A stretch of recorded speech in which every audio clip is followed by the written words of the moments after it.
George, an old man, was barred from the reception of a five-star hotel because his clothes and appearance were not up to the other guests. But when he finally revealed his identity, no one believed the confusion that had been set up. They say that the way we treat people, especially those we don't know, is the key to identifying our nature and whether we are as fair and intelligent as we think we are. In today's touching story, we will get to know George and how being kicked out of a hotel reminded him of the most important things about our relationship and communication with people. The old man, already exhausted, stopped on the sidewalk and looked at the five-star hotel across the street. He wore ordinary clothes and a pair of shoes already a little worn out from so much use. George passed through the hotel's automatic door and into the lobby. The space was impeccable. Modern decor, padded seats, the shiny floor that reflected the light that came in through the large windows.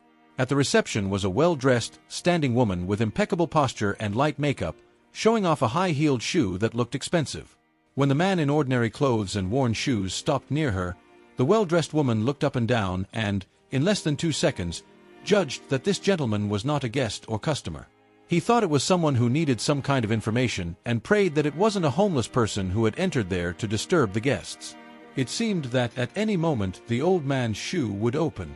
To top it off, he had 2 sweat stains under his armpits and an unshaven beard that gave an even older and sloppy look to his appearance. He approached the well-dressed receptionist and she tensed, wondering what would happen next. The old man greeted her and said he needed a room for that day. As he said this, he took his wallet out of his pocket. It was an old wallet too, and the woman didn't see many large bills inside, just a credit card and what seemed to be a series of documents, nothing to indicate that he was like most guests at a five-star hotel. The woman then motioned for him not to continue looking for money, cards, or whatever it was in his wallet, as he would not be able to book a room that day. "All the rooms are already occupied," she said. The old man put his wallet away and looked at the girl at the reception. Her name was Amanda. He said, "Look, Amanda, I went through a lot to get here. I can't go around town looking for a room, and I think you have at least 12 vacant accommodations." Behind Amanda was a row of key cards with the room numbers next to them, probably indicating that those cards hadn't been taken by anyone yet. Cornered, the receptionist thought it best to be honest with that man and tried to explain the situation without losing her cool. "My lord, I understand. This is a luxury hotel that caters to a Class A crowd, who usually get here by car or executive taxi and not by walking. It's not the place that everyone can afford. We have a reputation in the city and we can't put it at risk by handing over one of our spare rooms to someone who isn't of the same social standing as the rest of the guests. You understand me, don't you?" The old man listened to everything with the same patience that the girl showed, but his gaze seemed dejected by fatigue and more disappointed with each sentence she uttered. He then said that Amanda was wrong and that all he wanted was a room in that hotel, as it had been a long time since he had rested. It could be even the simplest room with the worst view, it didn't matter. But Amanda limited herself to saying that this was not how things worked there. The old man then asked to speak to the management. The one who appeared was the hotel supervisor, named Michael, who introduced himself without extending his hand to the man. Amanda quickly told him what was happening, and Michael did not stop looking the man in the eye at any time, maintaining a rigid posture. He agreed with the receptionist and told the old man that a few blocks further on there was a hotel with fewer stars, where he could be attended. But the man refused to walk in the direction indicated by the supervisor. Then Michael asked for the intervention of the security guard, who grabbed the old man and dragged him to the front door. When they were already halfway there, the supervisor asked the security guard to stop. The old man thought that at last those people had realized the mistake they were making, but that was not it. The supervisor told the security guard to take him out through the service entrance, because it wouldn't look good if they saw that scene through the social entrance of the hotel. The security guard, a huge man, led the old man smoothly down a corridor to the back of the hotel. The old man protested, saying that they were all making a mistake and that he wanted to talk to the management. The security guard only did what the supervisor told him. When they arrived at the service area, they came face to face with Jenny, who was operating the hotel's washing machines. Seeing the big security guard using so much force against an old man, she told him to stop it. The security guard respected Jenny, so he let go of the man. "Why is he leaving here through the back?" she asked. "Is this how we treat people now in this company?" The security guard said that he was only following orders and that, if she didn't like it, she should complain to the supervisor. Jenny said that the service entry was her responsibility and that she would take care of the rest. The brute left saying that the old man was her responsibility then and that she should turn around. Jenny approached the man, introduced herself and asked his name. "You can call me George," he replied, closing his eyes and raising his hand to his head.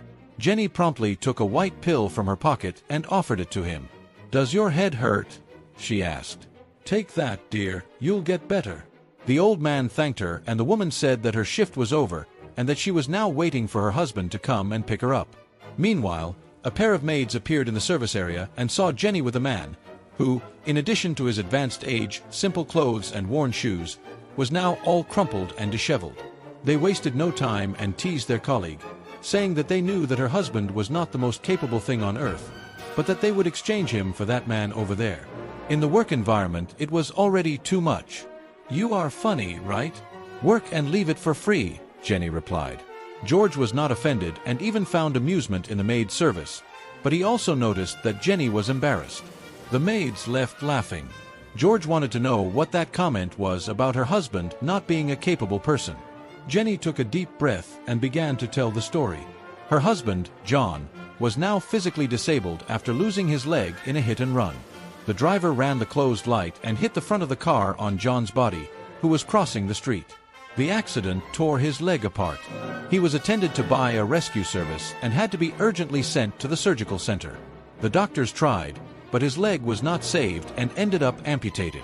Of course, John was not happy with this consequence of the accident, but he did not despair.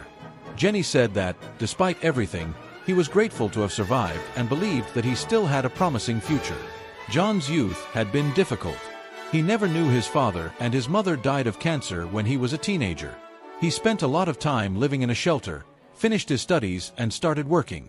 He met Jenny and, with difficulty, they pooled their monthly income to live together in a very small and simple house on the outskirts of the city. They had no children. Apart from that modest residence, the couple's only valuable possession was a popular car, which they had bought with 4 years of great savings and sacrifice. The husband used the car to work as an app driver and at that moment he was already arriving to pick up his wife from work. George accompanied Jenny to the exit of the service area, where security had taken him minutes ago. Jenny invited him to visit her husband and their home. George didn't expect it and had no reaction at first. He was exhausted and had not resolved the situation at the hotel yet, but she thought it might be a good idea to get to know that couple better and then come back. When John arrived, the two got into the car and headed towards the house on the outskirts of town. Jenny's husband was a nice guy. He knew how to talk and was not surprised by the sudden friendship between George and his wife. In order for John to be able to drive, the car was adapted for his physical disability. Throughout the journey, John did not complain about life at any time. He maintained an air of lightness and, at most, commented that he had a pain in his lower back, not knowing if it was because of the accident or because he spent all day sitting driving. "I think I need to walk more," he said jokingly. George laughed. George realized that he hadn't felt so loose and comfortable with someone in years. He was able to rest at Jenny and John's house without having to stop talking to the two. The hours passed, and Jenny thought that this old man might have nowhere to go and invited him for the night. George accepted and slept on the old sofa in the living room. The next day, George got up and tried to fix his hair and shirt with his bare hands, refusing Jenny's offer to iron his clothes. George only asked John to take him back to the hotel, since Jenny was also going there, and it was through the service area that the two entered. Jenny did not contest the man's actions, but she feared that he might be expelled again or that something worse would happen. Michael, the supervisor, might want to call the police this time. George walked through the back corridors of the hotel. When he got there, he stopped in a corner while Amanda talked to a woman in a pantsuit whose name tag said her name was Lisa and that she was the manager of the place. George approached, and Amanda felt butterflies in her stomach when she saw him again at the reception. She excused herself from the manager and went towards him, already saying that he had to leave. Seeing the receptionist's behavior, Lisa turned pale. George ignored Amanda and started talking directly to manager Lisa. "How are you managing things around here? I was one step away from giving you a promotion, putting you in the management of more hotels in our chain, but it seems that these people here have no idea who they work for." Lisa began to apologize to George. When Amanda finally realized that she was in front of the owner of the hotel, She asked for 1,000 forgiveness, saying that she did not recognize him dressed like that. George said he tried to identify himself, that he took out his wallet to show his documents to Amanda, but that the receptionist did not even let him introduce himself. He was wearing those clothes because once a month he did volunteer work at the animal shelter in that region. He had spent a lot of time organizing things at the shelter and didn't realize that he didn't have a cell phone to call a car to take him home. So he decided to go to one of his nearest hotels. But for George, all of this was the least of it. He said that the treatment they gave him was unacceptable, not because he owned the place, but because that treatment was cruel, without the slightest regard for the human person. George said he would have to review the role of all the staff at that hotel and had no way to guarantee that the manager, supervisor, receptionist, and security guard would keep their jobs. However, he made it clear that Jenny, the person in charge of the service area, had shown herself to be a much more careful person to deal with the situation and deserved something for the stress caused by that incident. George had found a person to trust who didn't let the hotel's 5 stars influence his behavior. Amanda asked that she not be sent away, saying that she was willing to change. George then said that it was okay, she could stay, but she would have to do a month of internship in the hotel service area, where she would not work with beautiful clothes, jewelry, heels, and makeup. Amanda said she wouldn't do that she wouldn't participate in that punishment. She would feel humiliated and demeaned, and not acceptable. George looked at her with pity, put his hands on her shoulders, and said with all the calmness in the world, "You mean you think that being a cook, cleaner, and maid is being humiliated? Do you think these people are not up to you? Well, know that they are very dignified, and the punishment here is what you cause all of us with your arrogance. The only unacceptable thing here is your lack of humility." The next day, a man in a suit and tie arrived late in the afternoon at Jenny and John's house. He introduced himself and said that he took care of matters for Mr. George. By now, Jenny already knew that the old man she had met the day before was actually her boss at the hotel, and she couldn't believe what was happening. The man in the suit was there to give good news. John would get a prosthetic leg and a physical therapy treatment for his pain. They would also have a better, more spacious home in another part of town, closer to the commercial area. In addition, Jenny was hired. The rare and made George realize what really matters in life and remind him of what it was like to be around people who make other people feel good. If you like this story, please reciprocate with affection by leaving a thumbs up and check out the next video that will probably thrill you too. Good session for you and see you in the next video.